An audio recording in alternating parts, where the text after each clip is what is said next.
யூதாவின் குமாரர். யூதாவின் குமாரர் ஏர், ஓனான், சேலா என்பவர்கள். இந்த 3 குமாரர் சூவாவின் மகளான கானான் ஸ்திரீயினிடத்தில் அவனுக்கு பிறந்தவர்கள். ஏர் என்னும் யூதாவின் மூத்த குமாரன் கர்த்தரின் பார்வைக்கு பொல்லாதவனானபடியால் அவர் அவனை கொன்று போட்டார். அவன் மருமகளாகிய தாமார் அவனுக்கு பாரேசையும் சேராவையும் பெற்றாள். யூதாவின் குமாரர் எல்லாரும் 5 பேர். பாரேசின் குமாரர் எஸ்ரோன், ஆமூல் என்பவர்கள். சேராவின் குமாரர் எல்லாரும் சிம்ரி, ஏத்தான், ஏமான், கல்கோல், தாரா என்னும் 5 பேர். சாபத்தீடான விஷயத்திலே துரோகம் பண்ணி இஸ்ரவேலை கலங்க பண்ணின ஆகார் என்பவன் கர்மீ புத்திரரில் ஒருவன். ஏத்தானின் குமாரர் அசரியா முதலானவர்கள் எஸ்ரோனுக்கு பிறந்த குமாரர். எர்மையேல், ராம், கெலுபா என்பவர்கள். ராம் அமினதாபை பெற்றான். அமினதாப் யூதா புத்திரரின் பிரபுவாகிய நகசோனை பெற்றான். நகசோன் சல்மாவை பெற்றான். சல்மா போவாஸை பெற்றான். போவாஸ் ஓபேதை பெற்றான். ஓபேத் ஈசாயை பெற்றான். யூதா என்னும் பெயருக்கு துதி என்று பொருள்.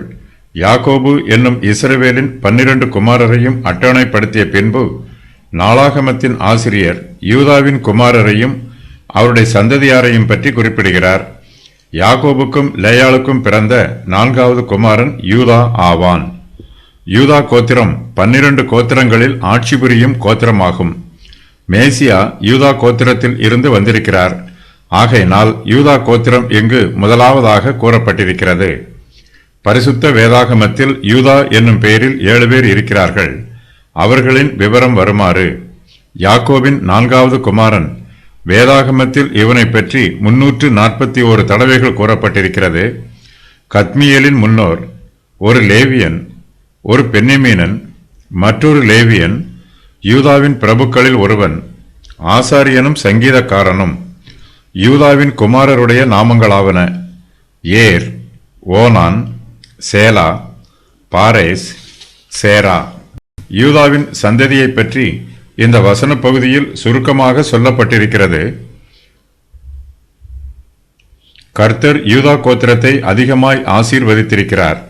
இஸ்ரவேலின் மற்ற கோத்திரத்தாரை விட யூதா கோத்திரத்தார் எண்ணிக்கையில் அதிகமாக பலுகி பெருகி இருக்கிறார்கள். ஆகையினால் யூதா கோத்திரத்தாரின் வம்ச அட்டவணை முதலாவதாக சொல்லப்பட்டிருக்கிறது. மற்ற கோத்திரத்தாரின் வம்ச வரலாற்றை விட யூதா கோத்திரத்தாரின் வம்ச வரலாறு மிகவும் பெரியதாகும். கர்த்தராகிய இயேசு கிறிஸ்து யூதா கோத்திரத்தை சேர்ந்தவர். கிறிஸ்துவானவரே யூதா கோத்திரத்தாரில் பிரதானமானவர். ஆனாலும் யூதா கோத்திரத்தாரில் சிலர் மிகவும் மோசமானவர்களாக இருக்கிறார்கள். ஏர் என்னும் யூதாவின் மூத்த குமாரன் கர்த்தரின் பார்வைக்கு பொல்லாப்பானதை செய்கிறான். ஆகையினால் கர்த்தர் அவனை கொன்று போடுகிறார். ஏர் என்னும் யூதாவின் மூத்த குமாரன் கர்த்தரின் பார்வைக்கு பொல்லாதவனாய் இருக்கிறான். ஏர் செய்த பொல்லாப்பு என்ன என்று வேதாகமத்தில் குறிப்பிடப்படவில்லை. ஒருவேளை இவனும் ஓனானைப் போல தன் தமையனுக்கு சந்ததி உண்டாகாதபடிக்கு தன் வித்தை தரையிலே விழவிட்டு கெடுத்திருக்க வேண்டும். வேதாகமத்தில் இந்த பாவத்தை பற்றி இந்த வசன முறையாக கூறப்பட்டிருக்கிறது. யூதாவின் சந்ததியில் வந்த ஓனானும் கர்த்தருடைய பார்வைக்கு பொல்லாப்பானதை செய்தான். இந்த பாவத்தை செய்த ஓனானை கர்த்தர் கொன்று போட்டார். மனுஷர் பூமியில் பலுகி பெருக வேண்டும் என்பது கர்த்தருடைய கட்டளை. கர்த்தருடைய சாயலாகவும் கர்த்தருடைய ரூபத்தின் பிரகாரமாகவும் இருக்கும் மனுஷ சந்ததியாரை உலகத்தில் வரவிடாமல் தடுக்கக்கூடாது. யூதா தன் மருமகளாகிய தாமாரோடு வேசித்தனம் பண்ணினான். யூதாவின் கோத்திரத்தில் வந்த ஆகார் என்பவன் சாபத்தீடான விஷயத்திலே துரோகம் பண்ணி இஸ்ரவேலை கலங்க பண்ணினான். ஆகாரின் மறுபெயர் ஆகான். யூதா கோத்திரத்தாரில் கர்த்தருக்கு பிரியமானவர்களும் இருக்கிறார்கள். ஏமான், ஏத்தான், கல்கோல், தாரா ஆகியோர் கர்த்தருக்கு பிரியமானவர்களாயும் ஞானமுள்ளவர்களாயும் இருந்தார்கள். ஏத்தாள் என்னும் பெயருக்கு உறுதி, நிலைத்திருப்பது என்று பொருள். ஏமான் என்னும் பெயருக்கு உண்மை உள்ளவன் என்று பொருள். கல்கோல் என்னும் பெயருக்கு நிலைத்திருப்பது என்று பொருள். தாரா என்னும் பெயருக்கு தாங்குகிறவன் என்று பொருள். ஏமான், ஏத்தான், கல்கோல், தாரா ஆகியோர் சேராவின் குமாரர்கள் அல்ல என்றும் இவர்கள் சேராவின் சந்ததியை சேர்ந்தவர்கள் என்றும் வேத பண்டிதர்கள் சொல்லுகிறார்கள். ஆனாலும் இவர்களுடைய பெயர்களும் இந்த வம்ச அட்டவணையில் சொல்லப்பட்டிருக்கிறது. இவர்கள் தங்கள் பிதாவின் வீட்டாருக்கு கீர்த்தி உள்ளவர்களாய் இருக்கிறார்கள். அவன் எசரையானியாகிய ஏத்தானிலும் ஏமான், கல்கோல், தர்தா என்னும் மாகோலின் குமாரரிலும் மற்ற எல்லா மனுஷரிலும் ஞானவானாய் இருந்தான். சுற்றிலும் இருந்த சகல ஜாதிகளிலும் அவன் கீர்த்தி பிரபலியமாய் இருந்தது. இந்த வசன பகுதியில் நகசோனை பற்றியும் சல்மாவை பற்றியும் சொல்லப்பட்டிருக்கிறது. எகிப்தில் இருந்து இஸ்ரவேல் புத்திரர் வெளியேறி வனாந்திரத்தில் பிரயாணம் பண்ணிய போது நகசோன் யூதா கோத்திரத்தாரை வழிநடத்தி சென்றான். சல்மா என்பவனின் மறுபெயர் சல்மோன்.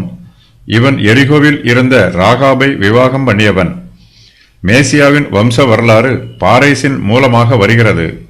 ராஜ வம்சமும் பாரேசின் மூலமாகவே வருகிறது. பாரேசும் சேராவும் இரட்டை பிள்ளைகள். இவர்கள் வேதாகமத்தில் சொல்லப்பட்டிருக்கும் இரண்டாவது இரட்டை பிள்ளைகள் ஆவார்கள். பரிசுத்த வேதாகமத்தில் 3 இரட்டை பிள்ளைகளை பற்றி சொல்லப்பட்டிருக்கிறது. அவர்களின் விவரம் வருமாறு: யாக்கோபும் ஏசாவும், பாரேசும் சேராவும், திதிமு என்னப்பட்ட தோமாவும் அவனுடைய சகோதரன் அல்லது சகோதரியும். மேசியாவின் வம்ச வரலாறு எஸ்ரோன் மூலமாக வருகிறது. ராஜ வம்சமும் எஸ்ரோனின் மூலமாகவே வருகிறது. சேராவின் குமாரருடைய நாமங்களாவன: சிம்ரி, ஏத்தான், ஏமான், கல்கோல், தாரா. சிம்ரி என்னும் பெயருக்கு இசை, பாதுகாப்பு என்று பொருள். இந்த பெயருக்கு மலையாடு என்றும் பொருள் கூறுகிறார்கள். ராம் என்பவன் எஸ்ரோனின் பௌத்திரன். பரிசுத்த வேதாகமத்தில் சிம்ரி என்னும் பெயரில் 4 பேர் இருக்கிறார்கள். அவர்களின் விவரம் வருமாறு: சேராவின் குமாரன், பென்யமின் கோத்திரத்தான், சிமியோனின் பிரபு, 10 கோத்திரத்தின் ராஜா. ஏத்தான் என்னும் பெயருக்கு உறுதி, நிலைத்திருப்பது என்று பொருள். பரிசுத்த வேதாகமத்தில் ஏத்தான் என்னும் பெயரில் 4 பேர் இருக்கிறார்கள். அவர்களின் விவரம் வருமாறு: சேராவின் குமாரன், கெர்சோனின் சந்ததியான், மெராரியின் சந்ததியான், சாலமோனின் ஆட்சி காலத்தில் இருந்த ஞானவான். ஏமான் என்னும் பெயருக்கு உண்மை உள்ளவன் என்று பொருள். பரிசுத்த வேதாகமத்தில் ஏமான் என்னும் பெயரில் 4 பேர் இருக்கிறார்கள். அவர்களின் விவரம் வருமாறு: சேராவின் குமாரன், ஒரு லேவியன் சங்கீதக்காரன், லோத்தானின் குமாரன், மறுபெயர் ஓமாம், சாலமோனின் ஆட்சி காலத்தில் இருந்த ஞானவான். கல்கோல் என்னும் பெயருக்கு நிலைத்திருப்பது என்று பொருள். பரிசுத்த வேதாகமத்தில் கல்கோல் என்னும் பெயரில் 2 பேர் இருக்கிறார்கள். அவர்களின் விவரம் வருமாறு: சேராவின் குமாரன், சாலமோனின் ஆட்சி காலத்தில் இருந்த ஞானவான். தாரா என்னும் பெயருக்கு தாங்குகிறவன் என்று பொருள். கர்மி என்னும் பெயருக்கு கிளை கழிக்கிறவன் என்று பொருள். பரிசுத்த வேதாகமத்தில் கர்மி என்னும் பெயரில் 2 பேர் இருக்கிறார்கள். அவர்களின் விவரம் வருமாறு: ஆகானின் தகப்பன், ரூபனின் குமாரன். கர்மி யாருடைய குமாரன் என்று கூறப்படவில்லை. இவன் சேராவின் குமாரரோடு கூறப்பட்டிருக்கிறான்.